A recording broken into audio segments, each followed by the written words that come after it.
আমি যদি একটা কথা বলি, আপনি রাজি হবেন? কি কথা? আগে বলুন, রাজি আছেন? ইয়ে রাজি, তবে বলুন কি কথা।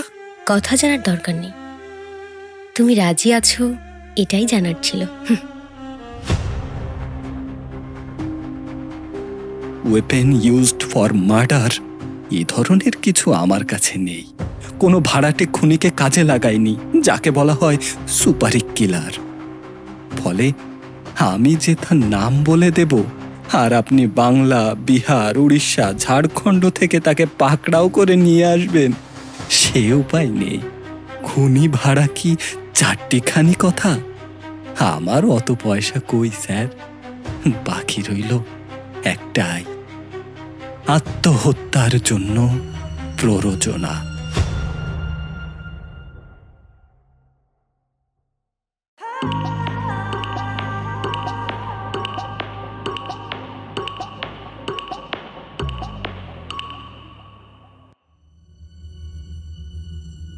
স্যার, আমি খুন করেছি।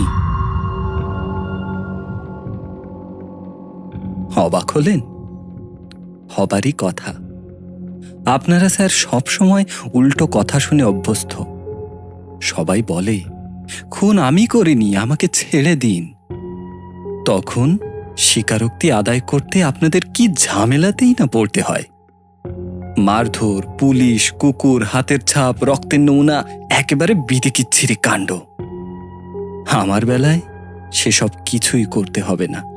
আমি নিজেই বলতে এসেছি, আমাকে আমাকে অ্যারেস্ট করুন, লকআপে নিয়ে যান স্যার, কাল কোর্টে চালান করবেন। কোনো চিন্তা নেই, আমি আমি সব স্বীকার করব। কেন খুন করলাম, কিভাবে খুন করলাম, সব সব। যদি মনে করেন কাল আমার মন ঘুরে যেতে পারে, অপরাধ অস্বীকার করতে পারি, বলতে পারি গতকাল যা সত্যি বলেছিলাম আজ আমার কাছে তা মিথ্যে, তবে এখনই আমার বয়ান নিয়ে রাখুন। কাগজে সই করে দিচ্ছি। যা বলেছি সত্যি বলেছি, সত্যি ছাড়া মিথ্যে বলবো না। আপনার মুখ দেখে বুঝতে পারছি আমার কথা আপনার বিশ্বাস হচ্ছে না। আপনার চোখ দুটো সরু হয়ে গেছে, ভুরু গেছে কুঁচকে, নাকের পাটা অল্প অল্প কাঁপছে। সবই অবিশ্বাসের লক্ষণ। বিশ্বাসের লক্ষণ আলাদা, তখন চোখ ঝলমল করে। আপনি স্যার একজন পুলিশ অফিসার। কোথায় যেন শুনেছিলাম পুলিশ আর নেতারা চট করে কিছু বিশ্বাস করে না, নিয়মে নেই। তারা সব সময় মনে করে আমরা বাস করি মিথ্যের জগতে। সেখানে মিথ্যের ছদ্মবেশে কিছু সত্যি ঘুরে বেড়ায়, তাদের খুঁজে বের করতে হয়। স্যার, আমি পুলিশ নই, নেতাও নই। আনন্দ আর দুঃখের মধ্যে দিয়ে আমি জেনেছি সত্যি আর মিথ্যে আসলে একটাই বিষয়। তাদের আলাদা করা ঠিক নয়। একে অপরের পাশে তারা চলে চুপি সারে, হামাগুড়ি দিয়ে। কোনটা আলো কোনটা ছায়া বোঝা যায় না। আমার এই খুনের ঘটনাটাই দেখুন না স্যার। একটা মিথ্যের ওপর দাঁড়িয়ে মালবিকাকে আমি খুন করেছি, কিন্তু সেই মিথ্যে যখন সরে গেছে, দিনের আলোর মতো আমার সামনে সত্যিটা স্পষ্ট হয়েছে। সেদিক থেকে বলতে গেলে মালবিকাকে ভালোবাসি। এই মিথ্যে কারণে তাকে যেমন খুন করেছি, আবার মালবিকাকে ভালোবাসি এই সত্যি কারণে আপনাদের কাছে ধরা দিতেও এসেছি। আপনাদের ভাষায় একে কি বলে? আত্মসমর্পণ? সে যাই বলুক, মজার ঘটনা হলো একই ভালোবাসা এক সময় সত্যি, এক সময় মিথ্যে, এক সময়ে আলো, এক সময়ে ছায়া। আমার কথা কি স্যার বুঝতে সমস্যা হচ্ছে? প্রথমটায় আমারও সমস্যা হয়েছিল স্যার, নিজে কি বলছি নিজেই ধরতে পারতাম না। ধীরে ধীরে পেরেছি, বুঝতে পেরেছি শেষ পর্যন্ত ওরা দুজনেই এক। যা সত্যি তাই মিথ্যে, অথবা মিথ্যেটাই আসলে সত্যি। আর আর তাই আমার হাম্বল রিকোয়েস্ট স্যার, আপনিও ফারাক রাখবেন না। অন্তত আমার জন্য একটু নরম হন, আমার কথা বিশ্বাস করুন। দোহাই স্যার। স্যার, মুখ দেখে মনে হচ্ছে এবার আমার কাছে জানতে চাইবেন কোনো প্রমাণ আছে কিনা। না স্যার, কোনো প্রমাণ নেই। মালবিকাকে খুনের জন্য আমি কোনো অস্ত্র ব্যবহার করিনি। তার গলা টিপিনি, ধাক্কা দিয়ে ছাদ থেকে ফেলেও দেইনি। সত্যি কথা বলতে গেলে খুনের সময় আমি তার ধারে কাছেও ছিলাম না। সে ছিল তার কলকাতার বাড়িতে, আমি ছিলাম আমডাঙ্গায়। ঠিক আমডাঙ্গাতেও নয়, আরো খানিকটা দূরে, দেশের বাড়িতে। গ্রামের নাম মরা বিল, পোস্ট অফিস মিরাহাটা, থানা নন্দীপুর। আমাদের গ্রামে মস্ত একটা বিল রয়েছে, তার নামেই গ্রামের নাম। নাম শুনলে মনে হয় বিল মরা, শুকনো। ঘটনা তা নয়। বিলে সারা বছর জল টলমল করে, কি জীবন্ত যে লাগে। যখন বাতাস বয়, এপার ওপার জুড়ে ঢেউ ওঠে, মনে হয় প্রাণ শক্তিতে উচ্ছল উন্মাদ। মনে হয় চিৎকার করে বলছে, মোরে আরো আরো আরো দাও প্রাণ। তারপরেও নাম মরা বিল। আশ্চর্য না? দেখুন স্যার, এখানে আবার সেই সত্যি মিথ্যে মিশে গেছে, একে অপরের ঘাড়ে চেপেছে। নাম মরা, অথচ কত জীবন্ত, কত আনন্দ। আপনার চোখ মুখ বলছে আপনি বিরক্ত হচ্ছেন। হবারই কথা। আপনাদের মতো কাজের মানুষের সামনে যদি গায়ের বিল নিয়ে গপ্প ফাঁদি, বিরক্ত হবারই কথা। যাক, প্রমাণের প্রসঙ্গে ফিরে আসি। যেহেতু খুনের সময় আমি ছিলাম না, ওয়েপেন ইউজড ফর মার্ডার এই ধরনের কিছু আমার কাছে নেই। থাকলে আপনার টেবিলে রাখতাম। আপনিও এভিডেন্স নাম্বার 1 লিখে প্লাস্টিকে পুরে মুখ বন্ধ করে ফেলতেন। দুঃখিত স্যার, সে সুযোগ হলো না। তবে একটা কথা কি আপনি বিশ্বাস করেন যে অনেক খুনের সময় খুনের জন্য অস্ত্র লাগে না? স্যার, স্যার, নিজেকে দোষী প্রমাণ করবার সমস্যা আরও আছে। কোনো ভাড়াটে খুনিকে কাজে লাগায়নি, যাকে বলা হয় সুপারি কিলার। ফলে আমি যে তার নাম বলে দেব, আর আপনি বাংলা, বিহার, উড়িষ্যা, ঝাড়খণ্ড থেকে তাকে পাকড়াও করে নিয়ে আসবেন, সে উপায় নেই। খুনি ভাড়া কি 4টিখানি কথা? আমার অত পয়সা কই স্যার। বাকি রইল একটাই, আত্মহত্যার জন্য প্ররোচনা। আমি কি আত্মহত্যার জন্য মালবিকাকে প্ররোচনা দিয়েছি? আইপিসি কত যেন? আমি স্যার মালবিকাকে চিঠি লিখেছিলাম, তোমাকে ভালোবাসি। সেই চিঠি নিশ্চয়ই স্যার আপনাদের হেফাজতে জমা পড়েছে। ভালোবাসা কি প্ররোচনা? স্যার, আপনার মুখ দেখে বুঝতে পারছি এখনো আপনি আমাকে বিশ্বাস করছেন না। শুধু বিশ্বাস করছেন না এমনও নয়, বিরক্তও হচ্ছেন। নাকের কাছটা একটু লাল, চোখের মনি স্থির। এরপরেও যদি একই কথা বলে যাই, আপনি রেগে যাবেন। একজন হাবিলদারকে ডেকে বলবেন, এই লোকটাকে ঘাড় ধরে বের করে দাও তো। দয়া করে এমন কাজ করবেন না স্যার। আমাকে আর একটু সুযোগ দিন। আমি বরং হড়বড়িয়ে গল্পটা আপনাকে বলে ফেলি, তারপর আপনি বিচার করবেন। বিচার করে দেখবেন আমাকে ধরা উচিত কিনা। যদি মনে করেন উচিত, তাহলে তো ল্যাঠা চুকে গেল। আর যদি মনে হয় ভুল, গালে দুটো চড় মেরে বের করে দেবেন। হ্যাঁ, কেমন? তাহলে শুরু করি। আপনি চা দিতে বলুন। চায়ের শেষে আমাকে একটা সিগারেট দেবেন। এক চা সিগারেটেই গল্প শেষ হবে। খুব বেশি হলে আরেক কাপ চা। শুধু একটা অনুরোধ, গল্পের সত্যি মিথ্যে নিয়ে মাথা ঘামাবেন না। সত্যি মিথ্যে নিজের মতো থাকবে, আপনি গল্প শুনবেন আপনার মতো।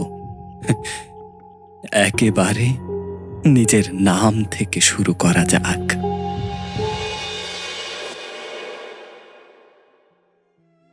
আমার নাম পরিতোষ, ডাকনাম পরি। বয়স ২৬ বছর ২ মাস। সামান্য এক চাষি পরিবারের সন্তান। বাড়ি কলকাতা থেকে দূরে। সেখানে যেতে হলে সাইকেলে বড় রাস্তায়, সেখানে ক্ষীরোদ কাকার দোকানে সাইকেল রেখে বাসে রেল স্টেশন যেতে হবে। দিনে কলকাতা যাওয়ার দুটো মাত্র ট্রেন।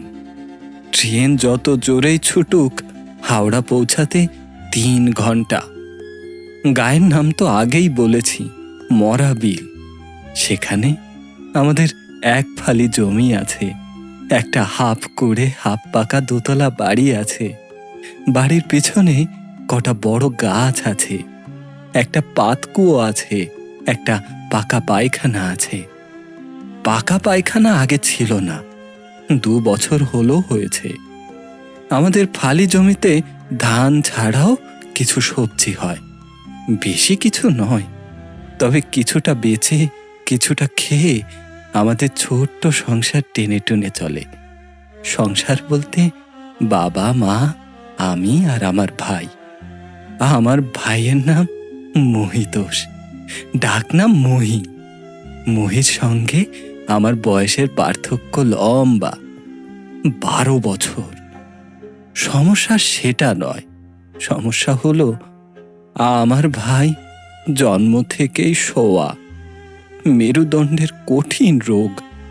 ডাক্তার বলেছে রোগ নয়, শির দাঁড়ায় খামতি রয়েছে। মানুষের সোজা হওয়ার জন্য যে জরুরি কশেরুকাগুলির প্রয়োজন, মহির তার মধ্যে দুটি নেই। এই মানুষকে কৃত্রিম উপায়ে কিছুটা সোজা করবার জন্য বিপুল খরচ প্রয়োজন। সেই খরচের ১০ ভাগের ১ ভাগও আমাদের নেই। ফলে একটা সেকেন্ড হ্যান্ড হুইল চেয়ার জোগাড় করা ছাড়া আমাদের করবার কিছু ছিল না। সেই চেয়ারে তেমন কাজ হতো না। ধরে না থাকলে ভাইয়ের মাথা হেলে পড়ত। তারপরেও বাবা বাবার মতো, মা মায়ের মতো চেষ্টা করেছে। যেটুকু পারে ডাক্তার দেখিয়েছে। মা পুজো আচ্চা তাবিজ জল পড়ায় গেছে। এক সময় দুজনেই হাল ছাড়ল। ভাই থাকলো শুয়ে। স্নান, খাওয়া, পেচ্ছাপ, পায়খানা সব শুয়ে। মা আর আমি ভাগাভাগি করে সামলাতাম। বাবা জমিতে থাকতো। না থাকলে খাবো কি? একটু বয়স হলে মাও আর পেরে উঠত না। মহির শরীর ভারী হয়ে উঠল। আমি মহিকে দেখতে শুরু করলাম। বাড়ির এই কঠিন অবস্থা সত্ত্বেও কিভাবে যেন আমি লেখাপড়ায় ভালো করেছি। তারপরেও স্কুল শেষ হওয়ার পর ঠিক করলাম লেখাপড়া আর করব না। বাবারও বয়স বাড়ছে, একা ক্ষেতের কাজ সামলাতে পারে না। তার উপর বাড়িতে মহি রয়েছে। মজার কথা কি জানেন স্যার? মহি আমাকে বলল, দাদা, তুমি যদি কলেজে পড়তে না যাও, আমি আমি খাওয়া বন্ধ করে দেব। আমি অবাক হয়ে বললাম, তা কি করে হবে? বাবা মায়ের বয়স হয়েছে, তারপর তোমার এই অবস্থা। মহি বলল, কোনো কথা শুনবো না দাদা, যা হবার হবে, তোমাকে তোমাকে যেতেই হবে। স্যার একবার বুঝুন মহির কথা। বলছে যা হবার হবে। কি হবে ও জানেও না। পোশাক নোংরা করে বিছানায় পড়ে থাকতে হবে ঘন্টার পর ঘন্টা, জানে না ও। তারপরেও এ কথা বলছে। শুধু বলছে না, এরপর একটা মজার কাণ্ড করলো। সে সত্যি সত্যি খাওয়া বন্ধ করে দিল। দাদার লেখাপড়া চালু রাখতে ভাইয়ের হাঙ্গার স্ট্রাইক। এটা একটা মজার ঘটনা না স্যার? হ্যাঁ, আমি বাধ্য হয়ে কলকাতায় গিয়ে কলেজে ভর্তি হলাম। সেখানে মেসে ঘর নিলাম। কটা টিউশন এবং কলেজ স্ট্রিটে বইয়ের দোকানে পার্ট টাইম বসে খরচের খানিকটা তুলতে হতো। ছুটি হলেও কলকাতা থেকে দৌড়তে পারতাম না। টিউশন, পার্ট টাইম চাকরি সবই তো থাকতো। ইউনিভার্সিটি শেষ করবার পর আমার জীবন বাঁক নিল। বাঁক না, বাঁক বলা ঠিক হবে না, বলা উচিত কঠিন সত্যি থেকে খুব বড় একটা মিথ্যেতে ঢুকে পড়লাম। ঠিক ট্রেন অন্ধকার টানেলে ঢোকবার মতো। এক অপরূপ সুন্দরী আমার প্রেমে পড়ল। একটু আধটু প্রেমে পড়া নয় স্যার, মরা বিলের উন্মাদনার মতো প্রেম।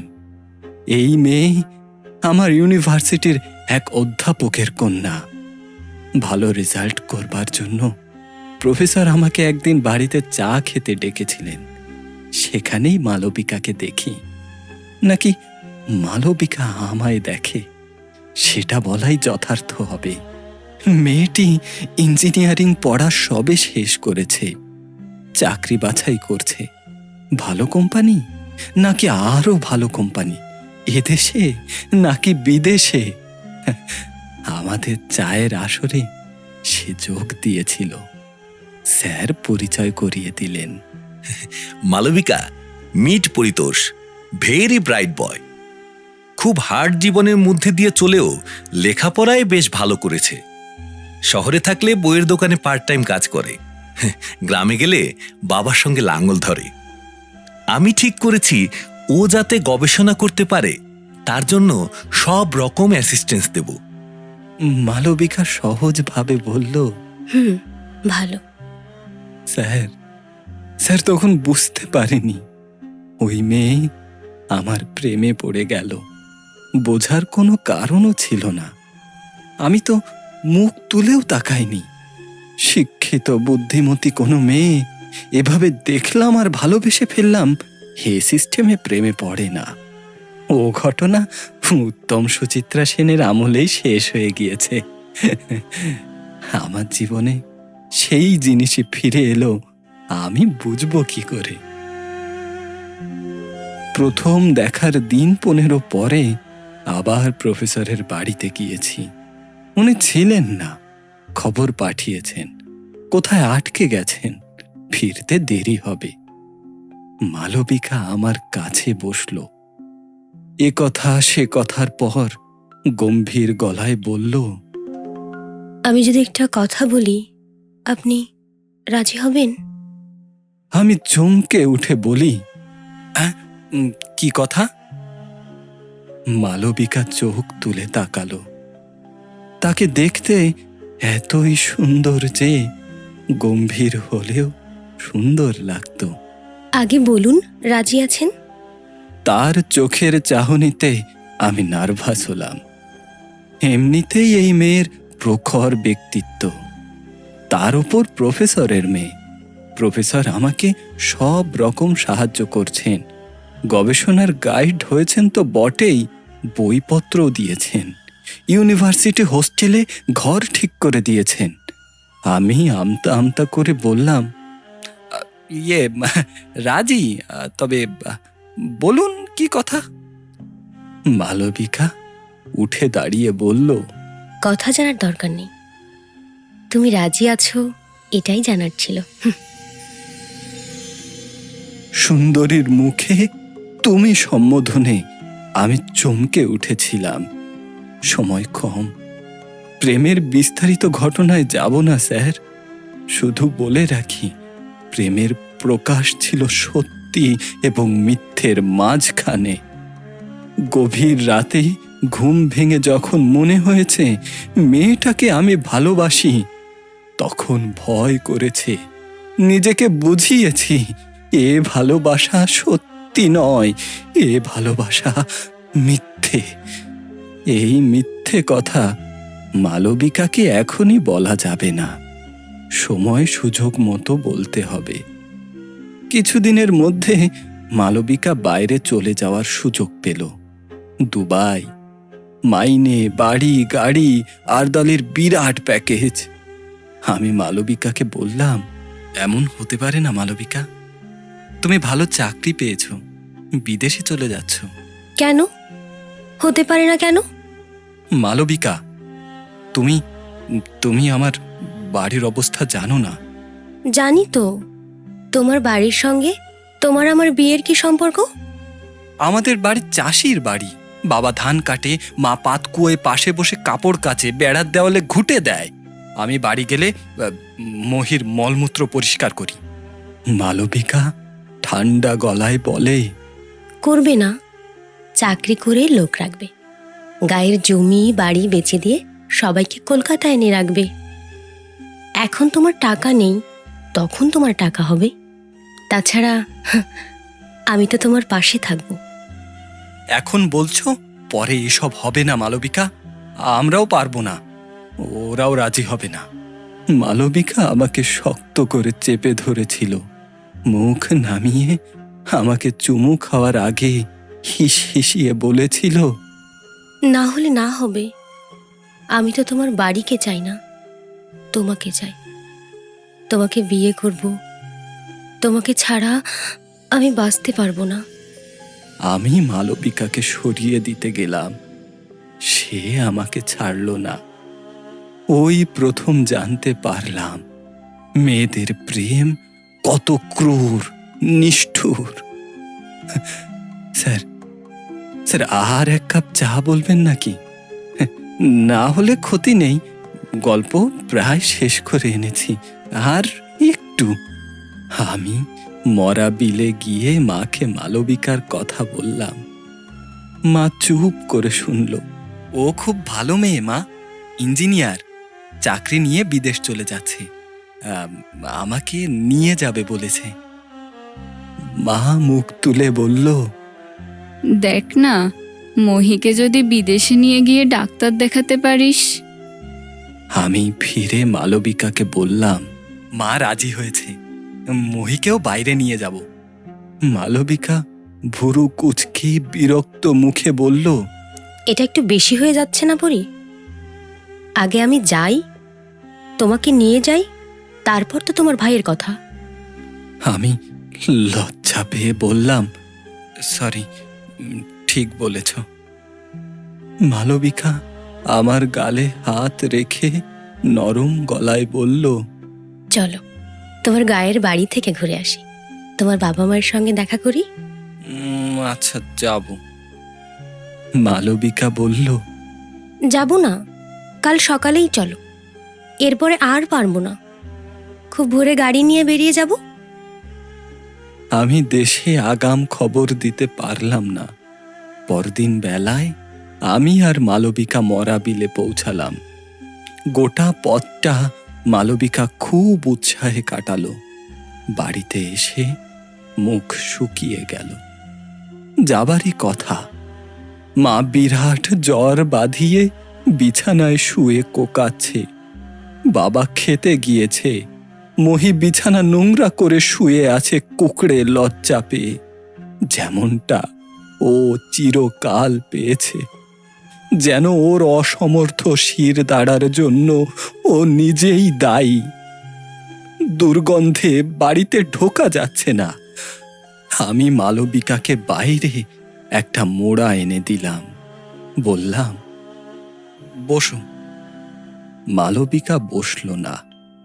সে কাঁধ থেকে ব্যাগ রেখে মাকে নিয়ে পড়ল। মাথা ধুইয়ে গা স্পঞ্জ করে দিল। রান্নাঘরে গিয়ে খুঁজে পেতেই দুধ বের করলো, স্টোভ জেলে গরম করলো, মাকে দিল। নিজের ব্যাগ থেকে প্যারাসিটামল ট্যাবলেট বের করে দিল। আমি ভাইকে পরিষ্কার করলাম, পাজাকোলা করে নিয়ে গিয়ে স্নান করালাম। মালবিকা ওর বিছানায় পাউডার ছড়ালো, একপাশে ধূপ জ্বেলে দিল। বাবা জল কাদা মেখে ফিরলে মালবিকা পায়ে হাত দিয়ে প্রণাম করল। তারপর রান্নাঘরের দখল নিল, ভাত বসালো, ডাল তরকারি বানালো, ঘরে শশা টশা যা ছিল তাই দিয়ে স্যালাড বানালো। দুপুরে সবাই গরম ভাত খেলাম। বাবা, মা, ভাই মালবিকার উপর খুব খুশি। মা তার মাথায় হাত রেখে আশীর্বাদ করল। যাবার সময় মহি মালবিকার হাত চেপে ধরল। দিদিকে সে ছাড়বে না। সব থেকে মজার কাণ্ড করলো বাবা। বলল, মাগো, তোমার বাবাকে তোমার কুষ্টিটা বের করে রাখতে বইল দেখি। এই আমাদের বাড়িতে আবার বিয়ের আগে কুষ্টি বিচার না করলে হয় না।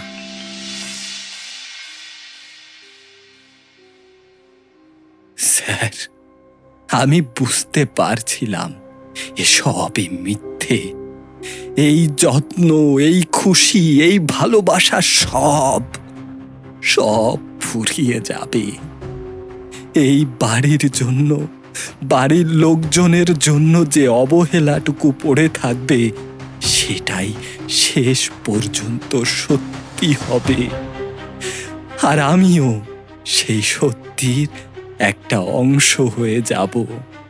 আবার একদিন মা জ্বর বাঁধিয়ে বিছানায় শুয়ে কোকাবে, বাবা খেতে যাবে জল কাদা মাখতে, মহি বিছানা নোংরা করে শুয়ে থাকবে কুকড়ে মুকড়ে অনেকটা লজ্জা দিয়ে। মালবিকা চাইলেও আমি এখানে সেদিন আর আসবো না। ঝগড়া করব, বিরক্ত হব, কারণ আমিও ততক্ষণে যে মিথ্যেকে ভালোবেসে ফেলেছি। বিকেলে মালবিকার সঙ্গে কলকাতা ফিরতে ফিরতে ঠিক করলাম এই মেয়ের থেকে অনেক দূরে পালাবো, নয়তো অন্য কোনো উপায় ভাবতে হবে। স্যার, তখনও আমি খুনের কথা ভাবিনি। যে বিপদের কথা ভেবেছিলাম তাই হলো কিছুদিন পর। মালবিকা আমাকে বিয়ের কথা বলল। যাওয়ার আগে সে রেজিস্ট্রি করতে চায়। তারপর আমার গবেষণা শেষ হলেই আমাকে নিয়ে যাওয়ার ব্যবস্থা করবে। আমি চুপ রইলাম। নিজের ঘরে ফিরে সারা রাত ছটফট করলাম। এ বিয়ে আমি করব না, কারণ আমি মালবিকাকে যতটা ভালোবাসি ঠিক ততটাই ভালোবাসি না। শুধু আমার বাবা মা শয্যাশায়ী ভাইকে ছেড়ে চলে যাওয়াই নয় স্যার, মালবিকা এমন একজন যে আমাকেও আমার থেকে সরিয়ে নিতে পারবে। ওর সেই সম্মোহন, সেই মায়া, সেই ক্ষমতা আছে স্যার, ওর সেই ক্ষমতা আছে। ময়াল সাপের মতো চাপটে পিষে ভালোবেসে মারবে আমাকে। আমার দম বন্ধ হয়ে যাবে স্যার। আমি কি নিয়ে থাকবো স্যার? পরদিন ভোর হতে আমি কলকাতা ছেড়ে পালালাম। পালানোর আগে মালবিকাকে এক লাইন চিঠি লিখি, যে চিঠি এখন আপনাদের হেফাজতে। চিঠিতে লিখি, মালবিকা, আমি তোমাকে ভালোবাসি। এরপর আমি হারিয়ে গেলাম। মালবিকা উন্মাদের মতো আমাকে খুঁজতে লাগলো। সে হোস্টেলে গেল, আমাকে পেল না। মরা বিল গেল, আমাকে পেল না। এভাবে 1 মাস কেটে গেল স্যার। মালবিকা তার বিদেশ যাওয়া পিছিয়ে দিল। আবার আবার মরা বিল গেল। আমি খেতে লুকিয়ে থাকতাম স্যার। স্যার, আমি জানতাম মেয়েটা এরপর আর পারবে না, একটা কিছু করবে, হ্যাঁ, ভয়ঙ্কর কিছু। এই প্রথম তাকে মুখ ফুটে এত স্পষ্ট করে ভালোবাসার কথা জানিয়েছি কিনা। এরপর আমাকে ছাড়া সে থাকবে কি করে? আমার অনুমান ঠিক হলো স্যার। মালবিকা শেষ পর্যন্ত গাদাখানে ঘুমের ওষুধ খেয়ে বসলো। চিঠি লিখে গেল, আমার মৃত্যুর জন্য কেউ দায়ী নয়। এবার বলুন স্যার, এই মৃত্যুর জন্য কি আমি দায়ী নই? এটা কি খুন নয়? আর সেই খুন কি আমি করিনি? স্যার, স্যার, কথা শেষ। এবার দয়া করে একটা সিগারেট দিন, আরাম করে টেনে লকআপে ঢুকি। এই গল্পের কোনটা সত্যি কোনটা মিথ্যে আমি নিজেও তেমন জানি না, আপনিও জানতে চাইবেন না। একটা মিথ্যের কথা বলে শুধু জানিয়ে রাখি, আপনার মামলা সাজাতে হয়তো সুবিধে হবে। যেদিন মালবিকা আমার সঙ্গে প্রথম মরাবিলে যায়, আমার গায়ের বাড়িতে, সেদিন ফেরার পথে সে ক্রমাগত বমি করতে থাকে।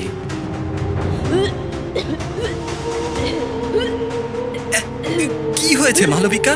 শরীর খারাপ? না, দুর্গন্ধ। দুর্গন্ধ কিসের? মালবিকা বলেছিল তোমাদের বাড়ির দুর্গন্ধ। আমি অবাক হয়েছিলাম স্যার। দুর্গন্ধ তার সেভাবে পাওয়ার কথা নয়, সে তো বাড়িতে ঢোকেইনি। আমি একটা মোড়া এনে দিয়েছিলাম, বাইরে বসেছিল, জলটুকু পর্যন্ত ছোঁয়নি। তাহলে স্যার, স্যার, আমাকে এবার লকআপে পড়বার ব্যবস্থা করুন।